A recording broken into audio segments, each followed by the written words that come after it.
Thank you all. It's good to have my Lieutenant Governor here. He's doing an outstanding job. He's come up with some innovative ways to also help teachers. Good to see him in the crowd, and appreciate everyone's attendance. You know, my dad used to tell me I said this at my inauguration speech, I'd be watching TV, Gunsmoke, or Leave It to Beaver or something. He'd say, shut off the TV and go exercise your brain. Read a book and exercise your brain. He says there are two reasons to get a good education. One is to exercise your brain and learn good logical thinking and learn from the past so you don't repeat history's mistakes and you repeat the good things that happen. And the second reason is try to get a skill which will make you more marketable so you get the heck out of the house. And it was actually very good wisdom that he gave me. And so it does tie into jobs, education, and ties into our economic future. Harold Martin, you knew my dad very well because he helped out, you knew him well at A&T. It's great to see you too. But I've got some good announcement to make today. Today, our unemployment rate dropped from 5.9% to 5.5%. And that's the second largest drop in the United States this past month, and I think we've dropped faster than any state except for Florida in the last 2 years. We've gone from approximately adjusted 8.9% down to 5.5%, but we have a lot of work to do. And one of the ways we're going to keep getting out of this recession is through education. And to fill that skills gap that continues to exist not only in the United States of America, but also right here in North Carolina. And to have this cooperation that I see in this room between the universities, K through 12, the community colleges, and many businesses is the way we're going to beat our competition. And I want to beat our competition. In fact, I'm pleased to report that our unemployment rate is lower than South Carolina's right next door, and lower than Tennessee's. And that's something we couldn't say 2 years ago. I want to thank John Fennebrist for his leadership. I also want to thank Tom Ross for your leadership and good night. It takes often someone from the private sector to step up and make a difference. And you're doing just that, and we appreciate your leadership, and thanks for allowing us in this beautiful auditorium also.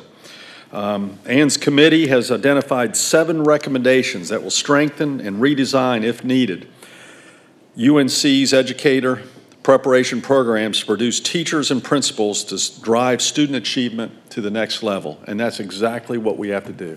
We always have to go to the next level. We cannot be satisfied with the status quo. And the data is crystal clear. States with the largest increase in educational outcomes are those with the largest increases in the income of their people and their businesses. And an overwhelming body of evidence and common sense tells us that the most critical factor in student success is the teacher in the classroom and the principal who leads the school. My sister was a teacher for 22 years. My sister-in-law is still a teacher, and every time they've come home and talked to me, they say it's all about the principal leading the teachers, and then it's the teachers helping connect the students to the best way to gain that knowledge and exercise their brain. That is indisputable. And we've got to do everything we can to make that continue to happen right here in North Carolina. Now, I'm thinking of something right now. We've made some great investments. I see some great state legislators here in the audience, and I'm very pleased to be working with them. Last year, we invested over $300 million into the strategic teacher raises, and I'm working very hard. I spent 2 hours in a budget meeting today. We've got to fulfill that promise this upcoming session to ensure that no teacher in North Carolina is paid less than $35,000 a year, regardless of where they live in North Carolina, and that will continue to be our goal. And we're working on that right now. But you know, as I stand here today, I'm thinking of an event that occurred to me many, many years ago. In fact, back in 1978, I was a senior in college, and I was trying to get my teaching degree. And part of that process is to become a student teacher. So I was sent out to North Rowan High School in Rowan County to teach 9th grade history and 12th grade civics. I was 20 years old at the time. A young man by the name of Wayne Crowder was my teacher mentor. He had me observe him for about a week, and then he said, "It's your turn." And I remember putting together my lesson plan, all ready to go. I was going to show everyone what teaching's all about. And I put together my history class. I think it was on Western culture and the U.S., the United States West, talking about cowboys and Indians. And then I was talking about civics, state government of all things. And I had my lesson plan in place. And I remember, I'm ready to go, Mr. Crowder. And I walked into that 9th grade history class with my lesson plan, and I looked at the students, a great diverse group of people in Rowan County, and I looked at them and they looked at me, and I started up. And I was giving it to them. And after 10 minutes, I was out of material. I had nothing left. I was asking them questions and they gave me blank faces. I literally, for the next 40 minutes, was the longest 40 minutes of my life. And I thought to myself, you know what? This teaching's hard. It's hard work. And it's not just knowing the information, but it's how to convey it and how to have interaction and how to have logical and challenging questions and then how to follow up. And it wasn't just about how good a speaker you were. And I'll never forget that 40 minutes of sheer terror as the teachers looked at me and went, boy, he doesn't know what he's doing. And Wayne Crowder was sitting there taking notes, doing an evaluation. The fortunate news is Wayne Crowder, then the teacher at North Rowan High School, who I've stayed in touch with for 30 years, he helped guide me for the next several weeks, and I ended up student teaching for about, I think, 3 months. And he really taught me how to do it because he was a pro. And without that mentor, I would have never been at least a decent student teacher. But it made me realize that this teaching profession is hard, it's fun, it's rewarding, and it's extremely challenging. And now that was over 35 years ago. And I know a lot's changed in teacher training, but I'm telling you right now, the challenge is even greater. And we've got to make sure that we have good teacher training programs for both new teachers and experienced teachers. And I'm looking at 3 ways that I think we need to reward teachers and respect teachers. And the first one is, I think, through performance. Just like all of us, whether it be governor, whether it be an engineer, whether it be an IT specialist, any profession, people are saying, did you do a good job or not? And can you improve in certain areas? And if so, how are you going to improve?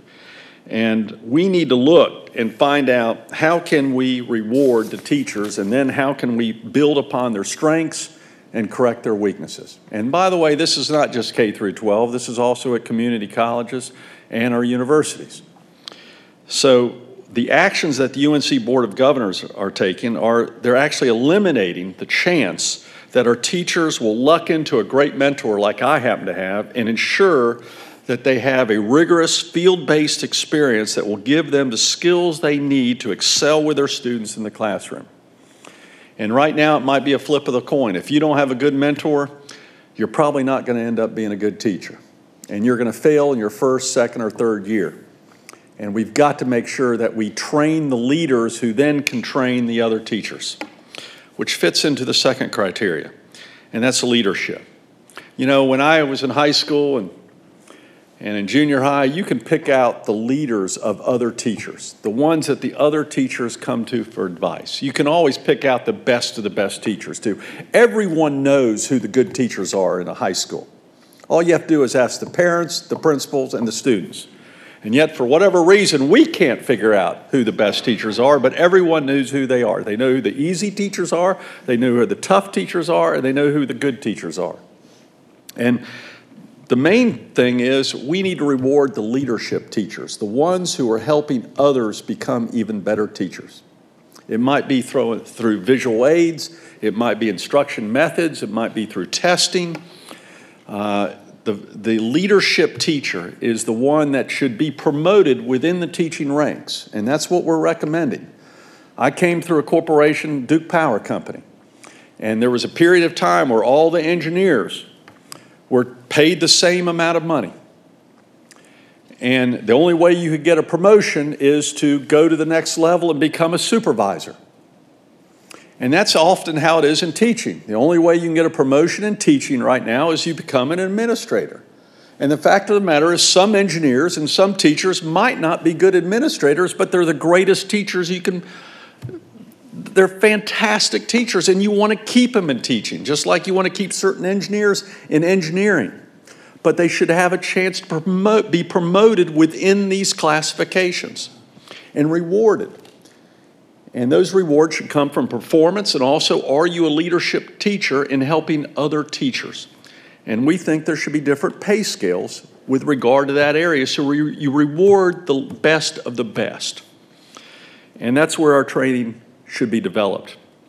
So we train the best of the best, and we improve the performance of those who are not satisfactory, and where the performance is not showing for both the students and the school.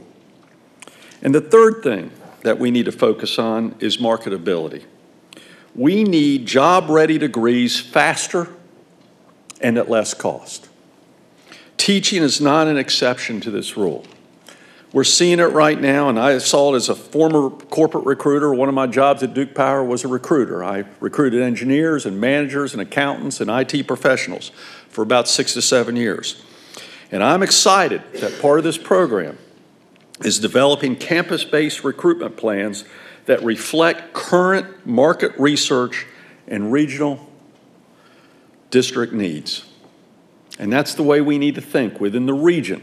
Not always nationally, but within the region, even the regions of the state, which are dynamically different as you go from the east to the west. Too often, the bureaucracy, and yes, the education bureaucracy, gets in the way of talented people filling job openings that are desperately needed in our schools and in our workplace. Do you hear me? Sometimes we need to look at the mirror within the education bureaucracy and say, are we blocking a potential great teacher from entering our school at a point in time when we need the great teacher for the future? Let me give you a few examples of this. Right now in North Carolina, as we see in the nation, we have a massive shortage of STEM teachers. They're the ones that stay the shortest period of time because they're all actually stolen by industry, including this one right here, and they pay a lot more money. And they're tough to recruit time, and plus it's a limited supply of people going into STEM programs in our high schools and our colleges. Yet, if an engineer here at SAS right now wants to go to another career into teaching and say be a physics teacher, right now they may need to take 2 years of courses to be fully licensed to teach in one of our high schools. Ladies and gentlemen, that is not what we need right now. We need to speed up the process and make it based upon competency. And if that SAS employee who then wants to become a teacher shows that they can teach through student teaching and picks up the skills very quickly, why not let them do it? Why put them through this educational bureaucracy maze when they've already showed that they have the skills? You know, we're doing this with the military right now in North Carolina. I'm working with the commanders of Fort Bragg right now. And we want to help the men and women who are returning home from Afghanistan and Iraq. Many of them, for example, truck drivers. They're driving trucks literally afraid of bombs and devices that they'll lose their life on. And they're driving these massive trucks. They can drive anything, anywhere, under fire. And yet when they come home to North Carolina, we're going to make them take all these courses in truck driving school, when in fact most of them can teach it. Why don't we go ahead, and we're beginning this process to go ahead and test out of the truck driving school. If they show they can do it, there's no reason they have to go through the educational maze of proving themselves again over a year or 2 year period and shelling out money and losing income at the same time. This is at a time, by the way, when we have a massive shortage of truck drivers in North Carolina. Well, the same thing applies to teaching. In fact, I heard earlier today, you heard from James Ford, our North Carolina Teacher of the Year. What an incredible. Was he incredible? I don't even have to tell you what. Did he give I didn't hear it, but I can just anticipate. The guy is absolutely amazing. In fact, he was a member of our teacher advisory committee who recommended the pay increases and other performance measurements. Garinger High School, he actually, before that, he was in journalism profession, And he's in one of the highest need schools in Charlotte, which I know extremely well, being the former mayor. And the point with him is, did we make it easier for him to enter the teaching profession as he changed from journalism? Because we need to get a skill like that into the classroom as quick as possible. As quick as possible. The second example is Eric Gucan, my education advisor. Please stand up, Eric. Y'all need to give him a round of applause. Let me give you an example of Eric here. Eric Gucan was told that he had to take a year and a half of courses to be fully licensed to teach in North Carolina. This despite he had a master's degree in education from Harvard, and he taught 2 years in the South Bronx, New York for Teach of America. And yet we were telling him that he had to go through a year and a half of programs to get a North Carolina license to teach. That's not, we've got to be more flexible. This is a guy who's a brilliant individual. And we've got to cut through the bureaucracy. And these are the things that I think this group is going to help us do. And this is important not only for military personnel, it's important for education personnel in many, many different professions. We're going to look through this in education. So thanks to the leadership of many people in this room, we are making things easier for an 18-year-old undergrad, the next James Ford, or an Army engineer who wants to make a career change and enter the teaching profession, because we also have a lot of members of the military who may be great instructors in the future, whether it be in our K through 12, our community colleges, and technical training especially, and our universities. Let's recruit them. Wouldn't it be great to hire a veteran coming home from Afghanistan or Iraq to be a teacher? What a great role model for our students here in North Carolina. So that's why I fully support your development of a public-private merit-based scholarship targeted to attract the very best teacher candidates who are preparing to teach in our highest need schools, districts, and subject areas. I also support, very strongly support, your effort to support more compensation for teachers who receive advanced degrees in high-need fields or who commit to teach in high-need schools. That's adapting to the marketplace. We've got to adapt to the marketplace like every other profession does at this point in time. And sometimes the marketplace requires you to pay more to certain teachers if they teach in areas where people don't want to teach, or if they're teaching in programs where we can't find the supply needed to meet our students' needs. And I will continue, as your governor, to support any effort to close the skills gaps for our teachers and leaders and have a clear pathway to getting into classrooms and helping our teachers learn. We've got to think out of the box in all levels of education, K through 12, community colleges, and universities. So recommendations like these and others presented today are moving our system toward what's right for students, and I think it's going to help create more jobs in the future right here in North Carolina. I want to conclude today by again talking about James Ford, because he is just such a great guy. In fact, I ran into him in Charlotte about 3 weekends ago, and I came up to him and I said, "James, I just saw the cover of Charlotte magazine." And he had this big grin on his face. I ran into him at the Rite Aid in Charlotte. And I said, "You were named Charlotte's Person of the Year." He was on the cover of the Charlotte magazine. And a teacher was named Person of the Year. I didn't say Teacher of the Year. I said Person of the Year. That's progress. That's tremendous progress. And by the way, there were other people nominated, people like Hugh McCall, entrepreneur Denise Watts, Anna Spangler Nelson, who's on the Board of Governors. She was nominated. The governor was not nominated, I might add. And guess what? A Garinger High School teacher won Person of the Year in Charlotte, North Carolina. That's progress, isn't it? That means we're starting to show respect. So you've already heard from James. You know why he got it. And he continues to be a great spokesperson for all our state and our entire nation in teaching. I'm going to continue to use him along with Eric as an advisor to help us connect with teachers. And I want to continue to work with this committee and this group of individuals who I think have come up with a out-of-the-box thinking, and this public-private cooperation is the way we're going to beat our competition and make sure our state continues to be the best state in the United States of America for not only this generation, but for generations to come. Thank you very much. It's an honor to be here, and thank you for your hard work.